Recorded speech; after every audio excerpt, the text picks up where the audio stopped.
All right, so we're diving into happiness research today. Mm-hmm. You've brought some fascinating papers.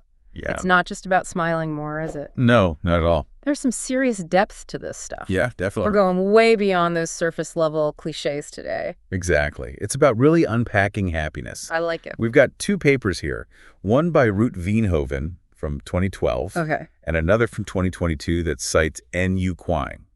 Okay. And they both dig into the complexities of happiness, what it is, how to cultivate it.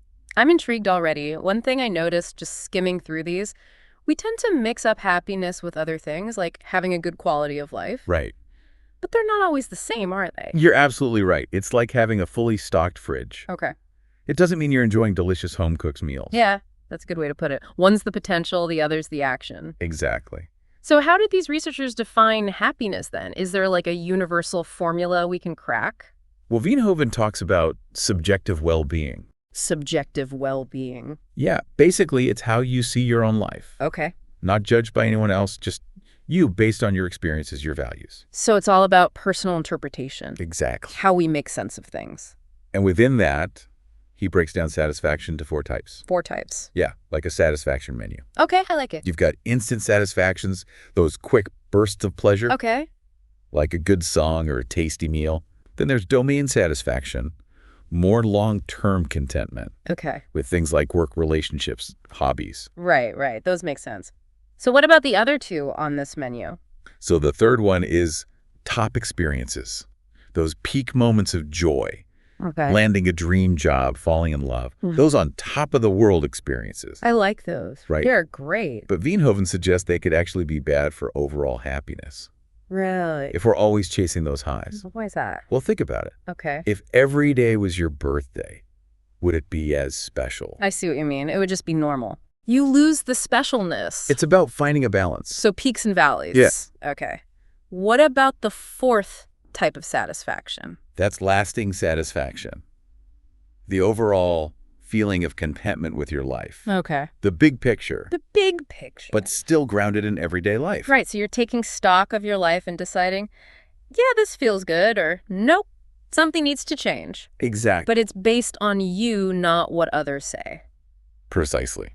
And that makes me think, how do you measure happiness then? It's so internal. Yeah, it's not like you've got a mood ring that changes color. Exactly.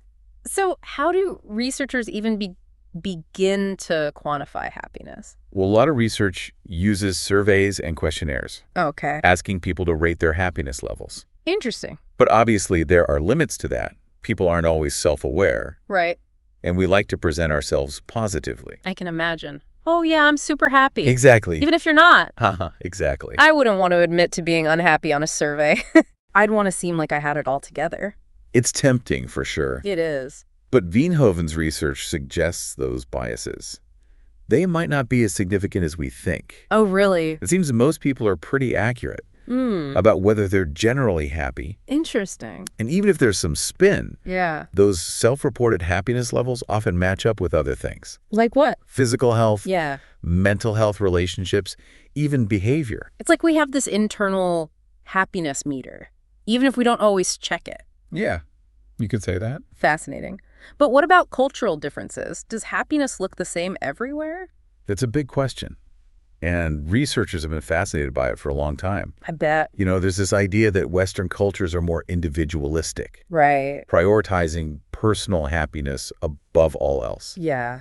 compared to maybe other cultures that focus more on things like social harmony or fulfilling duties. Even if it means sacrificing some individual happiness. Exactly. So different cultures, different happiness baselines. That's the thought. Right. But here's the interesting part.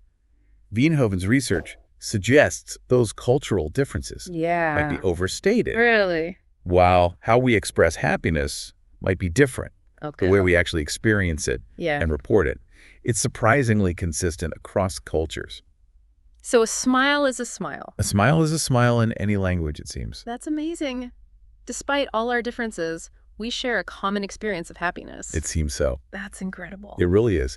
But that brings us back to societal factors. Okay. Remember we touched upon those earlier? Yes. Veenhoven found a strong link What kind of link? between a nation's overall happiness Okay. and things like wealth, freedom, equality. So a country's well-being can actually impact the happiness of its people. That's what the research suggests. So you're saying money can buy happiness, at least for a whole country. It's an interesting argument, It is. and it makes sense if you think about it. If people feel safe, secure, empowered, they're probably going to report being happier. Makes sense to me. But what about us as individuals? What can we actually do to be happier? Oh, that's where things get even more interesting. You're going to love this. Mhm. Because these papers pinpoint some really interesting factors that influence our happiness levels. And spoiler alert, it's not just about positive thinking. Okay, I'm all ears. So they found a whole bunch of factors, and they fall into two main categories, Okay. internal and external. Internal and external. Yeah. What falls under those? So internal factors are those things within you, your personality, Okay. your outlook on life, Yeah. your resilience, how you cope with stress. So how you process the world around you. Precisely. Got it. It's not just what happens to you, but how you choose to respond. Okay, that makes sense. One of your sources really emphasizes this. What is happiness? Why is happiness important? It describes happiness as a balance of positive and negative feelings, Okay. weighted by their intensity and how long they last. So it's not just about good things happening. Right. It's how intensely you experience them and for how long, Exactly. compared to the negative one. Yes, and how long you let those negative ones stick around. That's a good point. So someone who really savors those moments of joy and bounces back quickly from setbacks, they might have a happiness advantage. It's like they're wired for it. In a way, yes. Interesting. So we've covered internal. What about those external factors? Those are all about your circumstances, your experiences, Okay. relationships, health, career, finances, living environment, Yeah. social connections, even whether you feel a sense of community, So life is a mix of what you make it, right? but also where you make it, with whom, and with what resources. Exactly. But are we saying a bigger house and a fatter paycheck equals automatic happiness? That's where things get even more interesting. Okay, tell me more. Remember that saying? Money can't buy happiness. Of course, everyone's heard that one. Well, the research kind of backs that up, Really? at least to a point. Okay. There's this thing called the Easterlin paradox. It suggests that while having enough money for basic needs is essential, Makes sense. having more money doesn't equal more happiness. So there's a limit to what money can buy. It seems that way, yeah. Interesting. It's like that other saying, you can't take it with you. Right. The research says that once your basic needs are met, happiness is more about relationships, health, purpose. Those things money can't buy. Exactly. Okay, so we've got internal factors, personality outlook, and external relationships environment. How do we put it all together? It is a lot to think about. It is. But here's the good news. Okay, You don't need a PhD to apply this stuff to your life. it's good to hear. One of the key takeaways from these papers is this. Just by understanding these factors, by becoming aware of how they impact your own happiness, Oh, Ed. you can make choices that lead to a happier life. So less of a rigid formula, more like a choose-your-own-adventure? I like that. Yeah. But where do we even begin? Well, one source highlights the work of Csikszentmihalyi and Hunter. Okay. They talk about something called momentary experience sampling, What is that? basically paying closer attention to how you feel throughout the day. So like becoming a happiness detective. Exactly. And you might be surprised by what you discover. Like what? For example, Csikszentmihalyi found that people tend to be happier when they're engaged in activities that are challenging, Okay. but not overwhelming, activities that lead to a state of flow. I've heard of that feeling of being totally absorbed in something. Time just flies. Exactly. Those flow states can be amazing for happiness. And the best part is, the activities that create flow, they're different for everyone. So what makes me happy might not do it for you. Right. It's personal. Exactly. I like it. Yeah. So there's no one-size-fits-all approach to happiness. That's what makes it so interesting. There's so many ways to explore it. So many paths. Exactly. I like it. And the more we understand these factors, the internal and external things we've talked about, the better we can make choices that align with our well-being. It's like we're all mad scientists trying to cook up our own happiness recipe. I love that analogy. Yeah. It's about finding that perfect balance, Right. the right mix of internal and external factors for you. So maybe it's focusing on close relationships or finding a creative outlet that sparks that flow. Yeah. Or even making a big change like switching careers. Exactly. So identifying areas of our lives that don't feel right and then shifting them towards something more authentic. You're getting it. Okay, And it doesn't have to be this huge overhaul. that's good. Even small changes to your daily habits can make a difference. Small changes, big impact. Right. I like it. One of the papers talks about those instant satisfactions. Okay, the quick hits of happiness. Yeah, it's like savoring a cup of coffee listening to your favorite song. Those can really add up over time. It's like that saying, stop and smell the roses, but make it a daily practice. Exactly. Be present in those moments. Yes, rather than rushing through them. It makes me think of gratitude journaling, taking time to appreciate the good things. There's a ton of research on the benefits of gratitude. Really? It's not just some self-help trend. Okay, yeah. Studies show it can actually impact happiness levels, Yeah. relationships, Yes. even physical health. Seriously. It's pretty amazing. So being grateful can make us healthier and happier. It really highlights how connected our minds and bodies are. Oh. Our thoughts and emotions really do influence our overall well-being. I'm adding gratitude journaling to my to-do list right now. I love it. Maybe my to-be happier list. There you go. And here's another powerful practice from these papers. Okay. Cultivating self-awareness. So not just appreciating what we have, but really getting to know ourselves. Yes, understanding how your personality experiences, even genetics, how those things influence your own happiness. Yep. For instance, if you know you thrive on social connection, make those relationships a priority. Okay. Or if you're easily overwhelmed, Yeah. work on setting boundaries and managing stress. So figuring out what makes us tick, Yeah. what brings us joy, what stresses us out, And then using that knowledge to make better choices. becoming the CEO of our own happiness. It I like is. that a lot.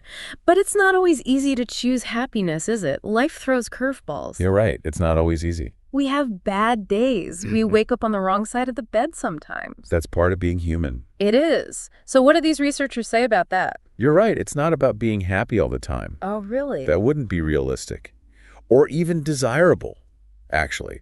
Wait, why not? Well, think about it for a second.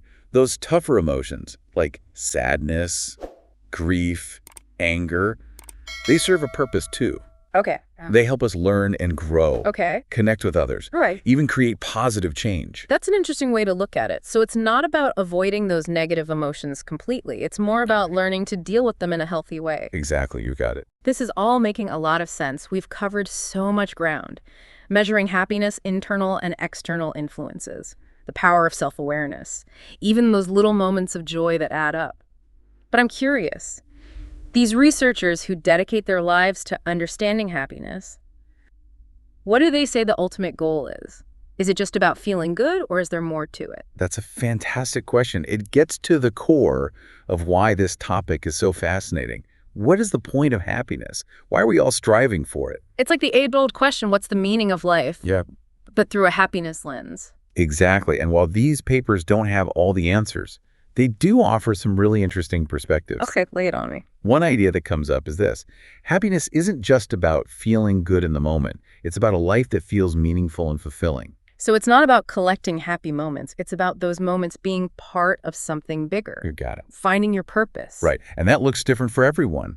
For some, it's about making a difference in their community. For others, it's creative expression or pursuing knowledge.